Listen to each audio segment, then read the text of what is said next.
नमस्कार साथियों, स्वागत है आप सबका एक बार फिर से आपके ही चैनल पे जिसका नाम है गुरुकुल एकेडमी। ठीक है, चल रहा है अपने टेस्ट सीरीज रीट मेंस की लेवल 1 वाले भी इसको देख ले, नुकसान कुछ नहीं है, फायदा ही होगा। ठीक है ना। और इसी क्रम में अपने तत्व यौगिक और मिश्रण पार्ट 2 आ गया है। ठीक है, यानी एक अपन रिकॉर्ड कर चुके हैं, हालांकि वो वीडियो इसके बाद में आएगा, पहले अपन इसको डाल रहे तो क्योंकि इसमें थोड़ा बहुत थ्योरी भी कंप्लीट हो जाएगी। ठीक है ना। तो इसी क्रम में शुरू करते हैं अपना ये आज का वीडियो। और बाकी तो आप लोगों को पता ही है करना क्या है, शेयर ठोकना है। ठीक है, शुरू करते हैं। देखिए, हाँ साहब, सबसे पहला सवाल है, ये कह रहा है कि ताप बढ़ने से पदार्थ के कणों की गति पर प्रभाव पड़ेगा। क्या प्रभाव पड़ेगा? ताप बढ़ने से कणों की गति पर क्या प्रभाव पड़ेगा? ठीक है, तो देखिए भाई, सीधी सी बात है, जो काइनेटिक एनर्जी होती है ना, वो डायरेक्टली प्रोपोर्शनल होती है टेम्परेचर की। ये ध्यान रखना आप लोग। ठीक है ना। गतिज ऊर्जा जो है वो ताप के समानुपाती है, यानी ताप बढ़ेगा तो कणों की गतिज ऊर्जा भी बढ़ेगी। ठीक है ना। तो क्या होगा रे? बढ़ जाएगी। क्या होगा?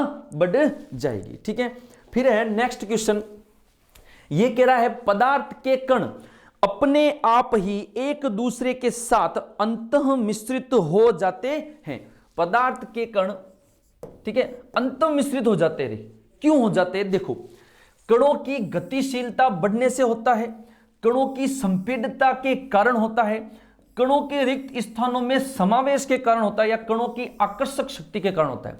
ये क्या कह रहा है? एक दूसरे के साथ अंतः मिश्रित, इस प्रकार से मिश्रित हो जाते, पता ही नहीं चलता क्या है क्या नहीं। समझ में आ गई ना चीज? ऐसा कब होगा? जब एकदम एक दो के बीच में कोई तीसरा आ जाएगा तो वो दो उसको क्या करेंगे? ढक देंगे, यानी दो के अंतर जो बीच का जो रिक्त स्थान है वहां पर आ जाएंगे। तो कौन सा होगा? कणों के रिक्त स्थानों में समावेश के कारण होता है, अंतः मिश्रित हो जाते हैं। क्यों होता है? कणों के रिक्त स्थानों में समावेश के कारण। ठीक है, चलिए नेक्स्ट है, ये कह रहा है प्राणवायु की परमाणुकता है। प्राणवायु कौन है?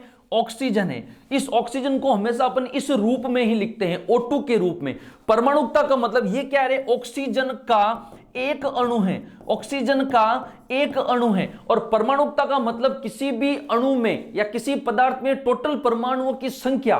ठीक है ना, वो क्या कहलाती है? परमाणुकता कहलाती है। इस ऑक्सीजन के एक अणु में कितने परमाणु हैं? 2 है ना। ठीक है, तो प्राणवायु की परमाणुकता कितनी है? 2।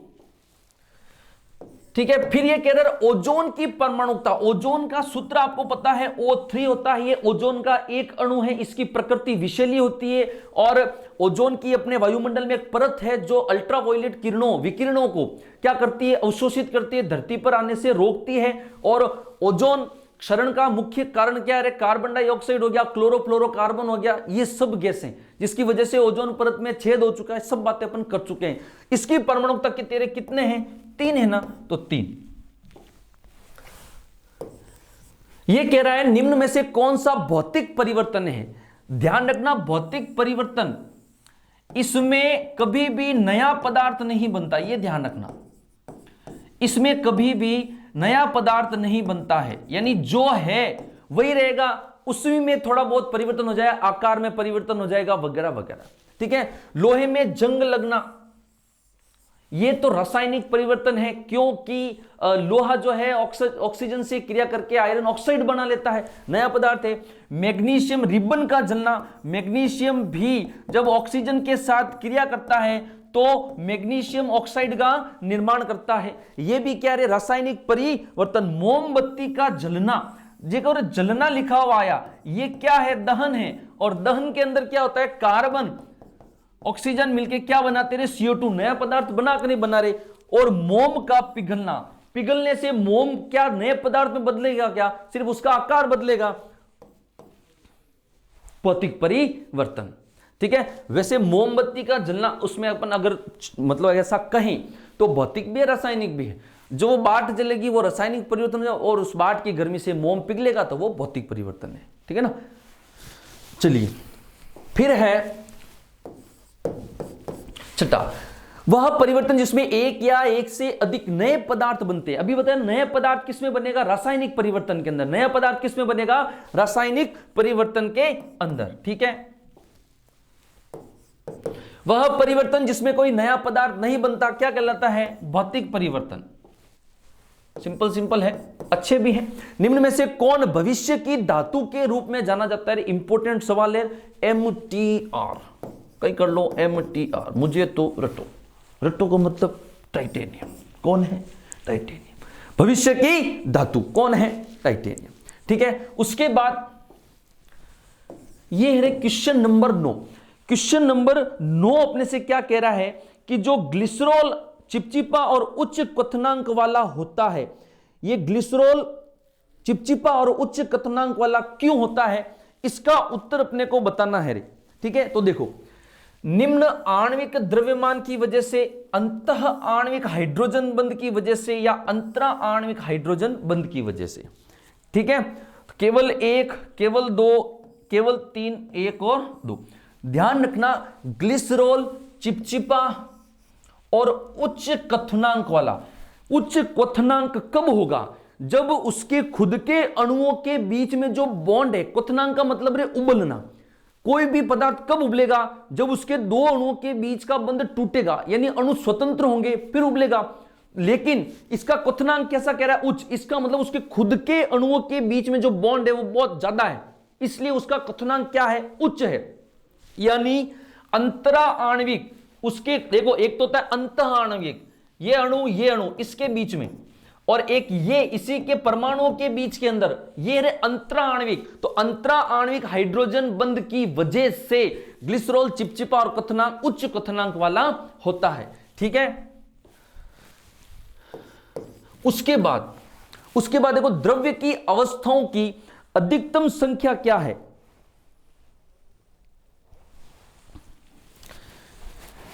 कितने रे, ठोस,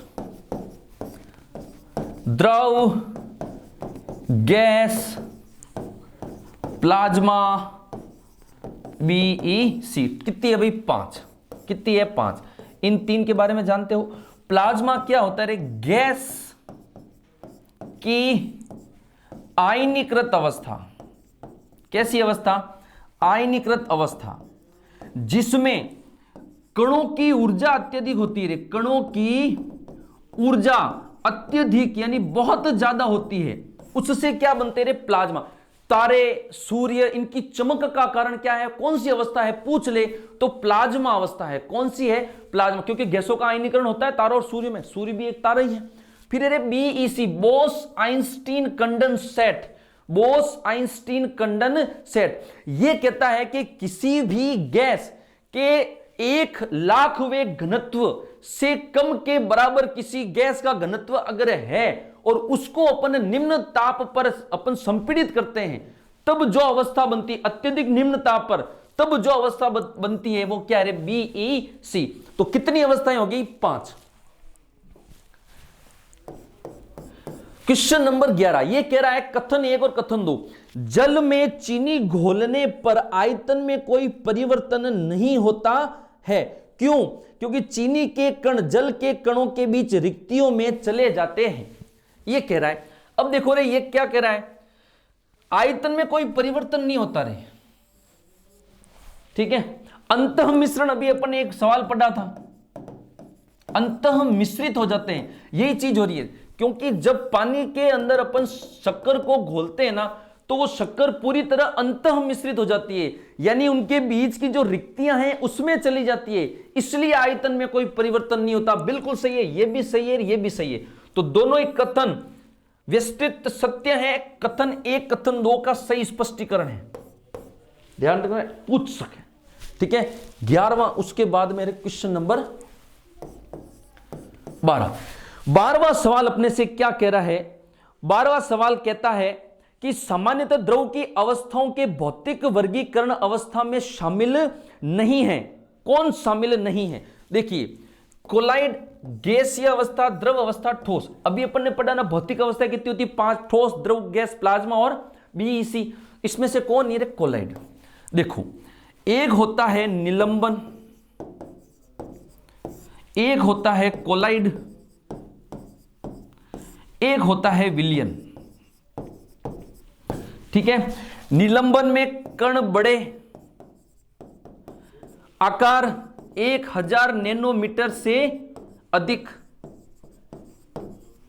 ठीक है, कोलाइड के अंदर कण छोटे, लेकिन इतने भी छोटे नहीं, 1 नैनोमीटर से 1000 नैनोमीटर तक इनका व्यास होता है। जबकि जो विलयन है उसके जो कणों का आकार है वो 1 नैनोमीटर से भी क्या होता है, कम होता है। 1 नैनोमीटर से भी क्या होता है, कम। ये दोनों है ना विषुमांगी मिश्रण है, ये ध्यान रखना। ये दोनों क्या है, विषुमांगी मिश्रण है। क्या है, विषुमांगी मिश्रण। जबकि विलयन क्या है रे, समांगी मिश्रण है। क्या है, समांगी मिश्रण। विलयन क्या है, समांगी मिश्रण। ध्यान रखना, निलंबन, कोलाइड, ये टिंडल प्रभाव दर्शाता है, आप लोगों को पता है। ठीक है ना, ये विलयन। तो क्या उत्तर हो गया, कोलाइड। नंबर 13, पदार्थ की उन अवस्थाओं में से एक है जो बहुत ही कम घनत्व वाली गैस को अत्यंत कम तापमान के तहत ठंडा करके प्राप्त होती है। अभी मैंने बताया था ना, BEC। ठीक है, तो बोस आइंस्टीन घनीभूत, या इसको कंडेंसेट, क्या कहते हैं, बोस आइंस्टीन कंडेंसेट। ठीक है, यह कह रहा है किसी गैस के द्रव बनने के लिए, या किसी गैस के द्रवण के लिए, या द्रव बनने के लिए सर्वाधिक अनुकूल अवस्था निम्नलिखित में से कौन है। एक बात बताओ रे, कोई गैस है, इसको मैं द्रव में बदलना चाहता हूं। ठीक है, एक बात बताओ, जो अपनी गैस की टंकियां वगैरह आती है उसके अंदर गैस ही होती है ना, लेकिन उसको हिला के देख तो पानी जैसी आवाज आती है। क्यों आती है, आप लोगों को पता है। ये होता है ठोस, ये होता है द्रव, और ये होता है गैस। इसमें कण एकदम पास पास होते रहे, एकदम पास पास, इसमें थोड़े से दूर दूर, और इसमें बहुत ज्यादा दूर दूर। तो बहुत ज्यादा दूर दूर है तो इनको पास लाना पड़ेगा भाई। इससे इसमें ट्रांसफर करने के लिए कणों के बीच की दूरी कम करनी पड़ेगी, तो दाब लगाना पड़ेगा। दाब कैसा, उच्च दाब। जब अपन दाब बढ़ाते हैं ना, जब अपन दाब बढ़ाते हैं तो टेम्परेचर क्या हो जाता है, कम हो जाता है। क्या हो जाता है, कम, और उसकी वजह से कोई भी गैस लिक्विड में बदल जाती है। तो निम्न दाब, उच्च दाब, उच्च तापमान नहीं रहे, उच्च दाब और निम्न तापमान। ध्यान रखना, उच्च दाब और निम्न तापमान की वजह से कोई भी गैस किस में बदल जाती है, द्रव में बदल जाती है। उसके बाद आयोडीन और पोटेशियम क्लोराइड के मिश्रण से आयोडीन को पृथक किया जा सकता है। एक बात ध्यान रखना, जिस प्रकार से कपूर के गुणधर्म होते हैं उसी प्रकार के आयोडीन के गुणधर्म होते हैं। अपन कपूर जलाते हैं, आरती वगैरह करते हैं, उसमें क्या होता है, कपूर ठोस होता है, और उसको जलाने पर वो लिक्विड में नहीं आता। देखो, ठोस, द्रव और गैस, वो ठोस जो सीधा गैस में परिवर्तित होता है वो ऊर्ध्वपातित होता है, यानी ऊर्ध्वपातन की वजह से होता है। आयोडीन में भी सेम गुण होते हैं, किसकी वजह से रे, ऊर्ध्वपातन की वजह से। ठीक है, फिर 17वां सवाल ये कहता है, कागज वर्ण लेखन पेपर क्रोमेटोग्राफी में निहित सिद्धांत है।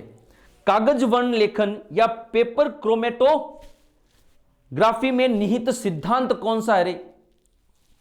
देखिए, कागज वर्ण लेखन या पेपर क्रोमेटोग्राफी के अंदर जो निहित सिद्धांत है वो है विभाजन का सिद्धांत। किसका सिद्धांत है, विभाजन का सिद्धांत। कागज वर्ण लेखन या पेपर क्रोमेटोग्राफी में कौन सा सिद्धांत है, विभाजन का सिद्धांत। ठीक है, चलिए ध्यान रखना हो। फिर ये कह रहा है, वर्ण लेखन क्रोमेटोग्राफी को प्रयुक्त करके निम्न में से कौन पृथक नहीं किए जा सकते। ठीक है, रेडियो समस्थानिक एक रंजक से रंग का मतलब क्या होता है, पिगमेंट। क्या होता है, पिगमेंट। किसी प्राकृतिक रंग से वर्णक, और रक्त से औषधि या रक्त से ड्रग्स। ठीक है, तो ध्यान रखना, वर्ण लेखन से ये भी हो सकता है, ये भी हो सकता है, ये भी हो सकता है। इसको अपन वर्ण लेखन से पृथक नहीं कर पाते। वर्ण लेखन का मतलब क्या है, देखो एक बार थोड़ा सा।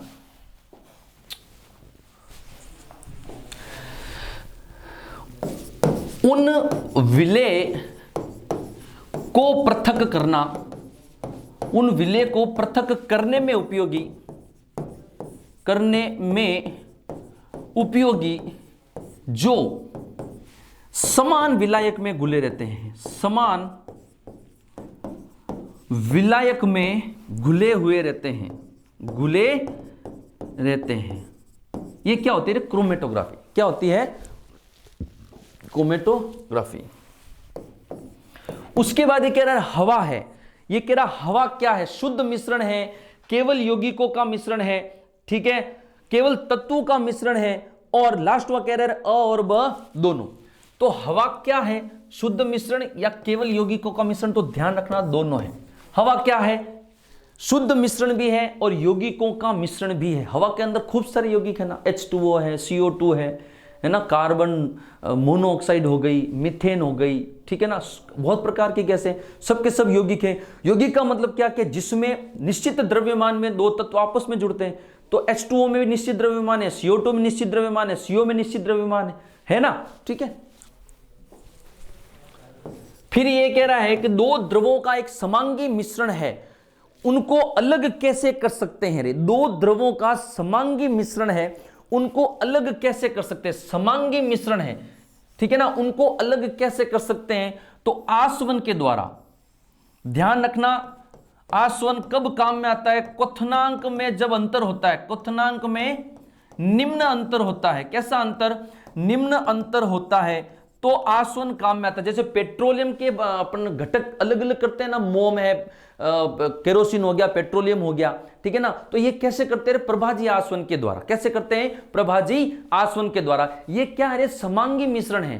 क्या है? समांगी, यानी इनके जो घटक हैं ये उस मिश्रण के अंदर अपने को दिखाई नहीं देते।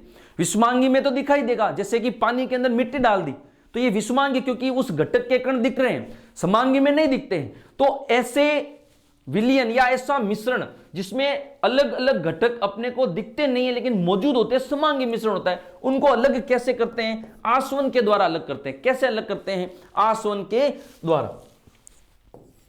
फिर यह कह रहा है,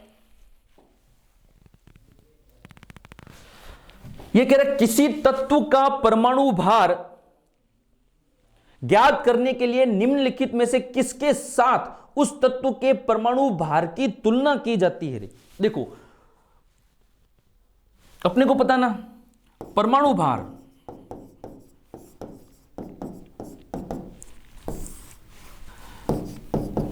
तत्व के एक परमाणु का भार, तत्व के एक परमाणु का भार बटा कार्बन 12 समस्थानिक के 1/12वें भाग का भार। यानी अगर अपन परमाणु भार ज्ञात करेंगे तो कौन सा समस्थानिक काम आएगा? C12। कौन आएगा? C12। कौन है? कार्बन। फिर देखो 22, निम्नलिखित कथनों पर विचार कीजिए। जल का बर्फ में जमना रासायनिक परिवर्तन है, ठीक है। जल का बर्फ में जमना रासायनिक का भौतिक परिवर्तन है। अंतराण्विक संगठन में उत्पन्न परिवर्तन रासायनिक परिवर्तन। अंतराण्विक, अगर उस अणु के अंदर ही कुछ बॉन्ड फॉन्ड टूट के इधर उधर जुड़ गया, नया पदार्थ बन जाता है, सही है। किसी रासायनिक परिवर्तन में नए पदार्थ प्राप्त होते हैं, यह भी सही है। आकृति, माप और अवस्था में परिवर्तन। अब एक बात बताओ, द्रव अगर ठोस में बदल रहा है, यानी पानी अगर बर्फ बन रहा है, तो क्या रासायनिक परिवर्तन होगा? क्या? तो अवस्था परिवर्तन रासायनिक परिवर्तन नहीं है। कौन कौन से सही है? दूसरा और तीसरा, सेकंड और थर्ड।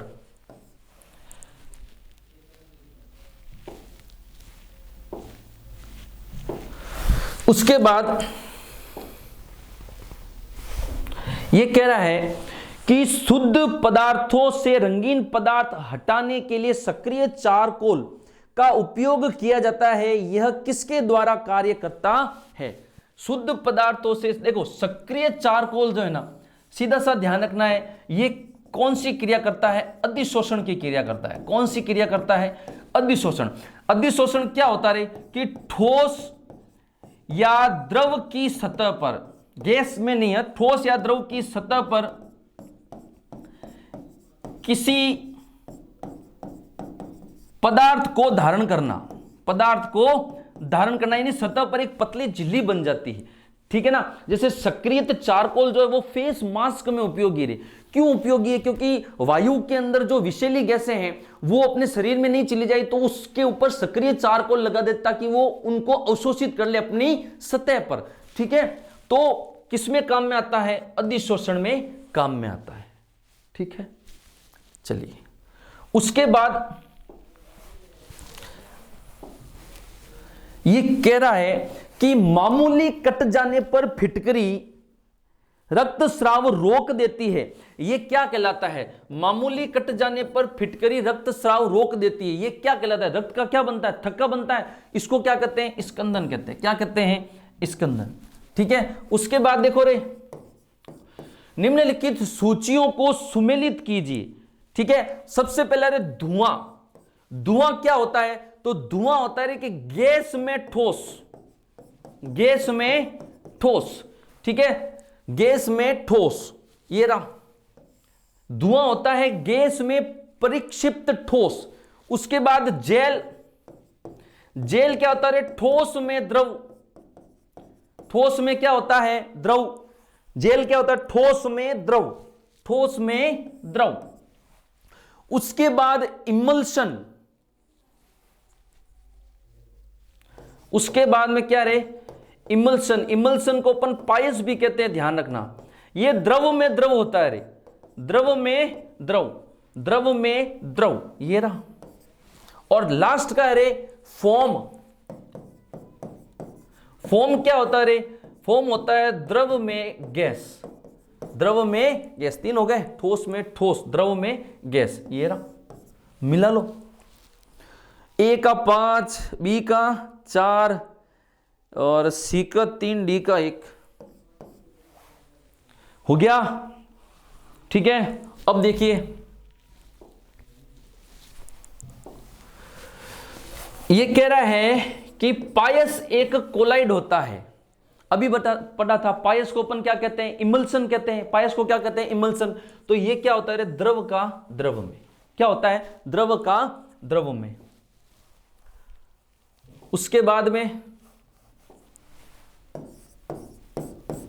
दूध क्या है? तो दूध प्राकृतिक विलयन, प्राकृतिक पायस, एक प्राकृतिक मिश्रण या प्राकृतिक निलंबन। तो ध्यान रखना, दूध क्या है? प्राकृतिक पायस है। दूध क्या है?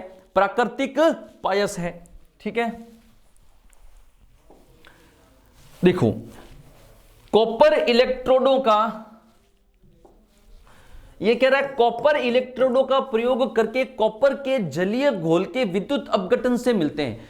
कैथोड पर, अब एक बात ध्यान रखना रे, Cu हमेशा कैसा होता है? प्लस का 2। Cu क्या होता है? प्लस का 2। तो कैथोड पर कॉपर, एनोड पर ऑक्सीकरण। एनोड पर कॉपर और कैथोड पर ऑक्सीकरण। कैथोड और एनोड पर कॉपर घुलकर देते हैं। कैथोड पर हाइड्रोजन, एनोड पर ऑक्सीकरण। एक बात बताओ, जब कैथोड होता है ना, कैथोड और एनोड, इस पे हमेशा धनात्मक तत्व जाएगा, इस पे ऋणात्मक जाएगा, क्योंकि ये खुद कैसा होता है? माइनस। ये कैसा होता है? प्लस। माइनस सिरा और प्लस सिरा। तो Cu+2 है ना, Cu+2 कहां जाएगा? कैथोड पे जाएगा ना। ठीक है, तो कैथोड पे Cu+2 कहां है? देखो कैथोड पे Cu+2 ये रहा। तो कैथोड पर क्या होगा रे? कॉपर। और एनोड पर क्या होगा? ऑक्सीकरण। एनोड पर क्या होगा? ऑक्सीकरण। ठीक है, अब देखो ऑक्सीकरण क्यों होगा? ये प्लस है, ठीक है, और इसके पास आने वाला कौन होगा? माइनस होगा। आने वाला कौन होगा? माइनस होगा। ठीक है, ये माइनस इस प्लस के साथ इस प्लस को अपना माइनस दे देगा और खुद उदासीन हो जाएगा, यानी इलेक्ट्रॉनों को क्या करेगा? त्याग। इलेक्ट्रॉनों का त्याग क्या कहलाता है? ऑक्सीकरण कहलाता है। ध्यान रखना, इलेक्ट्रॉनों का त्याग क्या कहलाता है? ऑक्सीकरण कहलाता है। ठीक है, निम्न कथनों का विचार करो भाई। जल का विद्युत अपघटन जल अपघटन भी कहलाता है और तापमान में वृद्धि के साथ विद्युत अपघट्य की चालकता बढ़ती है। बिल्कुल दोनों के दोनों सही है, कोई टेंशन की बात नहीं, सिंपल है। यह कह रहा हाइड्रोजन के संदर्भ में कौन सा कथन सही है? हाइड्रोजन के 3 समस्थानिक हैं जिनमें प्रोटियम सर्वाधिक क्या है? प्रचलित है। हाइड्रोजन आयन विलयन में मुक्त रूप से विद्यमान रहता है और हाइड्रोजन H2 अपचायक के रूप में कार्य करती है। तीनों के तीनों सही है, ठीक है। देखो हाइड्रोजन क्या करती है, अपचायक के रूप में कार्य करती है। एक मिनट हो, फोन क्यों आया है। देखो अगर किसी में ऑक्सीजन जुड़ेगी तो उसका क्या होगा रे, ऑक्सीकरण। क्या होगा, ऑक्सीकरण। तो ऑक्सीजन क्या हो गई, ऑक्सीकारक। अगर किसी में हाइड्रोजन जुड़ता है तो उसका क्या होता है, अपचयन। तो हाइड्रोजन क्या हो गया रे, अपचायक, ठीक है। तो ये भी सही है, ये भी सही है, ये भी सही है। 1 2 3। क्वेश्चन नंबर 29 में तीनों के तीनों सही है रे, ठीक है। उसके बाद देखिए अगला क्वेश्चन, क्वेश्चन नंबर 30। वनस्पति तेलों में वनस्पति घी या डालडा के निर्माण में निम्न में से कौन सा प्रक्रम, ये अपन ने कल समीकरण लिखी भी थी। इस समीकरण को क्या कहते हैं, हाइड्रोजनीकरण। इस प्रक्रिया को क्या कहते हैं, हाइड्रोजनीकरण कहते हैं। क्या कहते हैं, हाइड्रोजनीकरण। सिंपल है, ठीक है। उसके बाद देखिए 31 दिख रहा है, 31। ये कह रहा है कि जल एक उच्च क्वथनांक वाला द्रव है, और दूसरा कह रहा है जल में हाइड्रोजन आबंध जल के उच्च क्वथनांक के लिए उत्तरदायी है, ठीक है। जल एक उच्च क्वथनांक का द्रव है, ठीक है, पहली बात तो है।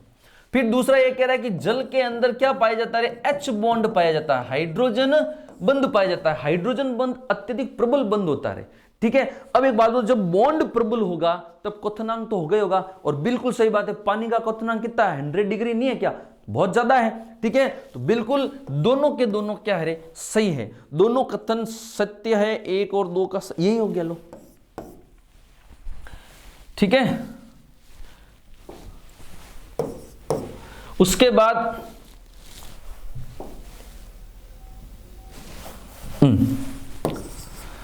ये कह रहा है निम्न में से कौन सा परिवर्तन उत्क्रमणीय और अस्थायी है। एक बात देखना रही, अगर कोई प्रोसेस ऐसे जाके वापस ऐसे आती है उसको कहते हैं उत्क्रमणीय।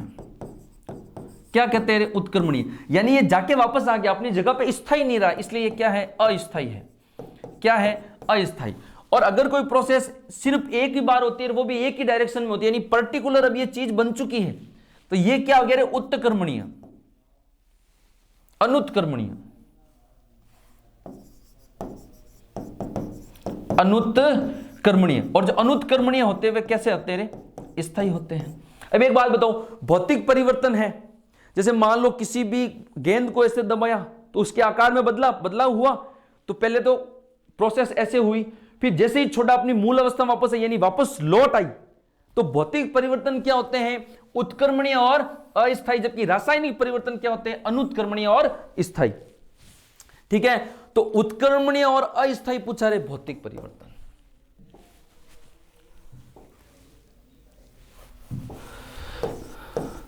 रासायनिक परिवर्तन होता है, अभी बताया था, अनुत्क्रमणीय और स्थायी, अनुत्क्रमणीय स्थायी दोनों।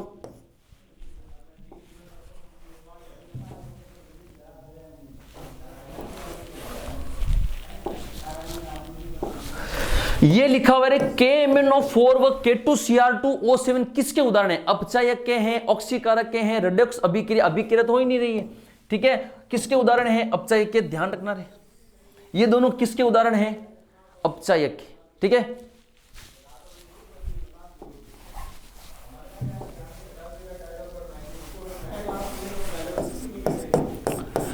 चूने पत्थर को पानी में डालने पर तेज बुदबुदाहट के साथ उष्मा का उत्सर्जन होता है रे। अगर उष्मा का उत्सर्जन है तो वो क्या है, उष्मा क्षेपी है। और अगर उष्मा का अवशोषण होता है, तो वो क्या है, उष्मा शोषी है। क्या है, उष्मा शोषी है। तो कैसी अभिक्रिया रे, उष्मा क्षेपी। जैसे कि पाचन उष्मा क्षेपी है, श्वसन उष्मा क्षेपी है, खाद का बनना, जैविक खाद का उष्मा क्षेपी है, ठीक है।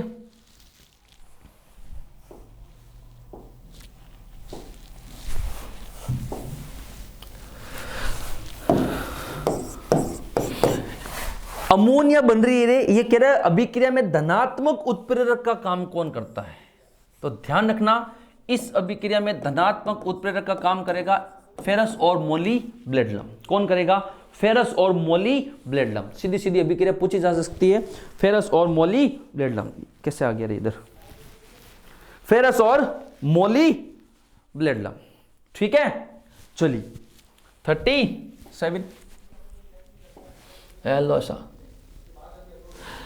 ये कह रहा है जब किसी अभिक्रिया में बनने वाला उत्पाद ही उत्प्रेरक की भांति कार्य, उत्पाद ही उत्प्रेरक बन जा रहा, बाहर से कुछ मिलाने की हपई उत्प्रेरित हो रही है, स्वतः उत्प्रेरित हो रही है, कौन सा उत्प्रेरक हो जाएगा, स्वतः उत्प्रेरक। कौन सा उत्प्रेरक, स्वतः उत्प्रेरक। ठीक है, हेलो सा ये आप लिख के ओढ़ खाएगा।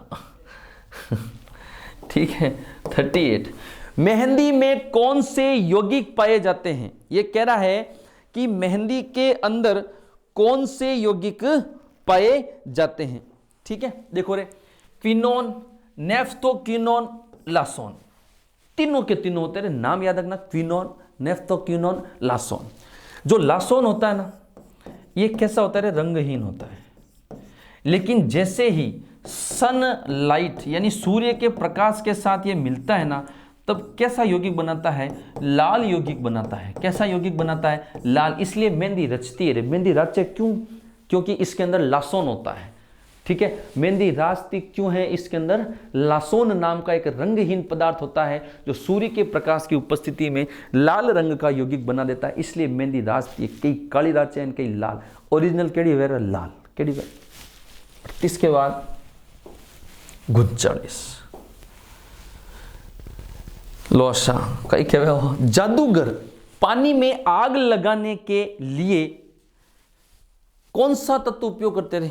आपको सबको पता है, सोडियम एक ऐसी धातु है जिसको आसानी से चाकू से काटा जा सकता है, अत्यंत ज्वलनशील है, इसको वायु के संपर्क में भी नहीं रख सकते, और इसको जो है अपन पानी में भी नहीं डाल सकते, इसलिए लेबोरेटरीज के अंदर इसको ना केरोसिन में डुबो कर या भिगो कर रखा जाता है ताकि आग नहीं पकड़े रहे। तो गेला बनाता है आज जो आज तक क्यों तत्व काम में लगे भाई, जोर करे नहीं ये, और पानी के अंदर से धुआं निकलने लग जाता है। कौन है, सोडियम है। कौन है, सोडियम। ठीक है,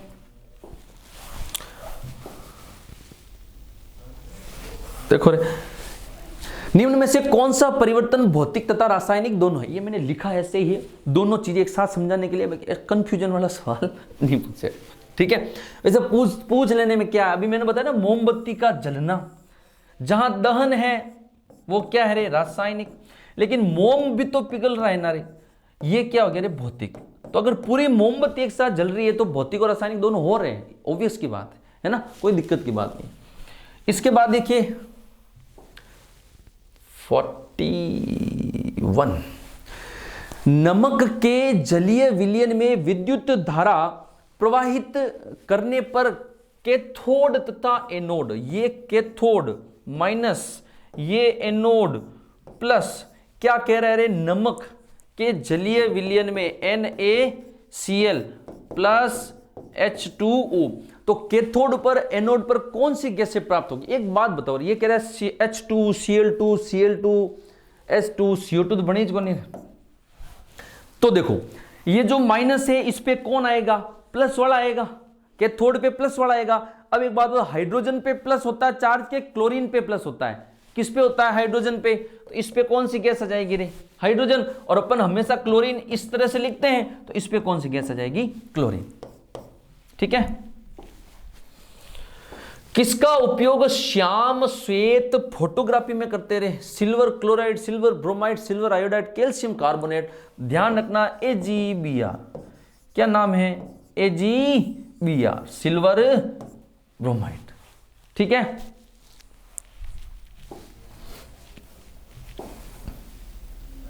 हाँ भाई, अपचयन उपचयन रे, उपचयन या ऑक्सीकरण के लिए सत्य है। O2 का जुड़ना बिल्कुल ऑक्सीकरण होगा। अगर O2 जुड़ेगी तो कौन हटेगा, हाइड्रोजन हटेगा, बिल्कुल हटेगा, सत्य वचन। धन विद्युती, देखो हाइड्रोजन हट रहा है ना, हाइड्रोजन क्या है, प्लस, यानी धन विद्युती तत्व का हटना और ऋण विद्युती तत्व का जुड़ना। ऑक्सीजन जुड़ रहा है ना, ऑक्सीजन कैसा है, ऋण विद्युती तत्व है, तो ऋण विद्युती तत्व का जुड़ना या इलेक्ट्रॉनों का त्याग। एक बात ध्यान रखना रे, ये ऋण विद्युती तत्व जुड़ रहा है, ऋण विद्युती तत्व है, अब आप ऐसा बोलोगे सर इलेक्ट्रॉन भी तो ऋण विद्युतीय है, लेकिन इलेक्ट्रॉनों का त्याग होता है और ऋण विद्युतीय तत्व जुड़ते हैं, इसको क्या कहते हैं रे? उपचयन या ऑक्सीकरण, कंप्लीट ऑक्सीकरण। ठीक है, उसके बाद हाँ ये कह रहा है 44 ZnO और C बना रहे जिंक और कार्बन मोनोऑक्साइड में क्रमशः ऑक्सीकारक और अपचायक। ऑक्सीकारक जो ऑक्सीकरण करवाता है, अपचायक जो अपचयन करवाता। अब देखो रे, ये बना ZnO से Zn बना, ऑक्सीजन हटा, ऑक्सीजन हटा तो मतलब क्या हुआ रे? जुड़ा नहीं ना, जुड़ता तो ऑक्सीकरण होता, हटा का मतलब क्या हुआ? अपचयन हुआ, अपचयन हुआ। अब इससे ऑक्सीजन जो हटा है वो ऑक्सीजन इसने किसको दिया रे? देखो कार्बन को दिया ना, तो ZnO ने कार्बन को ऑक्सीकरण दिया, तो कार्बन का ऑक्सीकरण हुआ और उस ऑक्सीकरण को किसने करवाया? ZnO ने। तो ZnO क्या हो गया? ऑक्सीकारक। ZnO क्या हो गया? ऑक्सीकारक। ठीक है, अपचायक। अब इस ZnO का अपचयन किसने करवाया? अगर कार्बन नहीं होता तो ऑक्सीजन लेता कौन? अब ऑक्सीजन हटी तो ZnO का अपचयन हुआ, ली किसने रे? कार्बन ने। तो उसका अपचयन किसने करवाया? कार्बन ने। तो कार्बन क्या हो गया? अपचयक हो गया। फैक्ट क्लियर हो जाएंगे रे, फैक्ट। देखो 2H2S प्लस O2 में किसका ऑक्सीकरण हो रहा है? सीधा सीधा दिख रहा है रे, ऑक्सीकरण किसका हो रहा है? हाँ, ऑक्सीकरण पूछ रहा है रे। देखो O2 का S में H2S का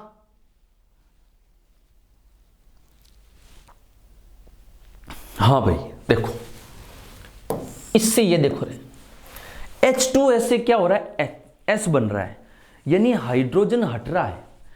अपन ने ऑक्सीकरण में क्या पढ़ा था? ऑक्सीजन का जुड़ना या हाइड्रोजन का हटना। तो हाइड्रोजन हट रहा है ना, तो H2S का ऑक्सीकरण किस में हो रहा है? S में हो रहा है। जितने पॉइंट पढ़े सब इंपॉर्टेंट है। यू नहीं ऑक्सीकरण मतलब ऑक्सीजन का जुड़ना, ऑक्सीजन जुड़ेगा और हाइड्रोजन हटेगा। ठीक है ना, यानी ऋण विद्युतीय तत्व जुड़ेगा, धन विद्युतीय तत्व हटेगा। 4, 5वां है इलेक्ट्रॉन का हटना, और अपचयन के अंदर जस्ट इसका उल्टा। ऑक्सीकरण याद रख लो, अपचयन में इसका उल्टा करो। निम्न में से कौन सी अभिक्रिया उपचयन है? उपचयन का मतलब ऑक्सीकरण। अभी देखो रे, प्लस माइनस यानी इलेक्ट्रॉनों के स्थानांतरण के रूप में दे रखे हैं। तो देखो सोडियम से सोडियम प्लस बना, प्लस आया यानी माइनस गया, यानी इलेक्ट्रॉन का त्याग हुआ, यह है। Fe+2 से Fe+3 बना, यानी एक प्लस बढ़ा, यानी एक इलेक्ट्रॉन गया, यह भी है। 2Cl- से Cl2 बना रे। देखो इसके ऊपर ऑलरेडी माइनस था, इसने माइनस को दे दिया, यानी इलेक्ट्रॉन को त्याग कर क्या बना रहे? उदासीन बना है। ठीक है ना, यहां पे भी इलेक्ट्रॉन का उत्सर्जन ही हुआ है, ये ला। फिर ये कह रहा है Mg+2 इलेक्ट्रॉन, यहां पे सामने दिख रहा है इलेक्ट्रॉन का क्या हो रहा है रे? जुड़ रहा है इलेक्ट्रॉन, तो ये क्या हो गई रे? अपचयन। क्या हो गई? अपचयन। तो कौन है रे? A, B, C। निम्न में से कौन सी धातु अम्लगम नहीं बनाती रही? इसको ध्यान रखना। लोहा कभी भी अम्लगम नहीं बनाता, लोहा कभी भी अम्लगम नहीं बनाता, लोहा कभी भी अम्लगम नहीं बनाता, लोहा कभी भी अम्लगम नहीं बनाता। ठीक है, तो कौन बनाता है? तो अगर आप लोग मरकरी के साथ कोई धातु जोड़ दोगे, मरकरी के साथ कोई धातु जोड़ दोगे तो वो उस धातु का अम्लगम कहलाएगा। ठीक है, लेकिन लोहा फेरस कभी भी अम्लगम नहीं बनाता है। ठीक है, तो तत्व यौगिक और मिश्रण लगभग सवाल हो गए 97। ठीक है, ये आपके तत्व यौगिक मिश्रण पार्ट 2 कंप्लीट होता है। ठीक है, तो करना क्या है आप लोगों को पता है, ये कमेंट करो, लाइक करो, सब्सक्राइब करो, सब कुछ कर लो। ठीक है, और शेयर ज़्यादा से ज़्यादा करो। ठीक है, तो मिलते हैं अपन अगली क्लास के अंदर। ये सीरीज अब ऐसे ही चलेगी कंटिन्यू। सवाल कोई ढंग का कहीं से भी दिखा आपके सामने हाजिर हो जाएगा, कोई शंका की कोई संकोच की बात नहीं। भले लिखना पड़े, फोटो खींचनी पड़े, कुछ भी करना पड़े। ठीक है ना, मेरा काम मैं कर रहा हूँ, आपका काम आपको करना है। क्या करना है, चैनल को सब्सक्राइब और जितना ज़्यादा हो सके शेयर। आप लोग जितने लोग जुड़े हुए हो सब एक बार सब शेयर कर देना, देर टाइम या आज शाम को 4 बजे सब एक साथ, ठीक है। देखते कितने करते हैं। अगर मान लो हाँ, कमेंट में बता देना यस लिख के, सर हाँ मैं करने वाला हूँ, ठीक है। तो मिलते हैं नेक्स्ट क्लास में, तब तक के लिए जय हिंद जय भारत।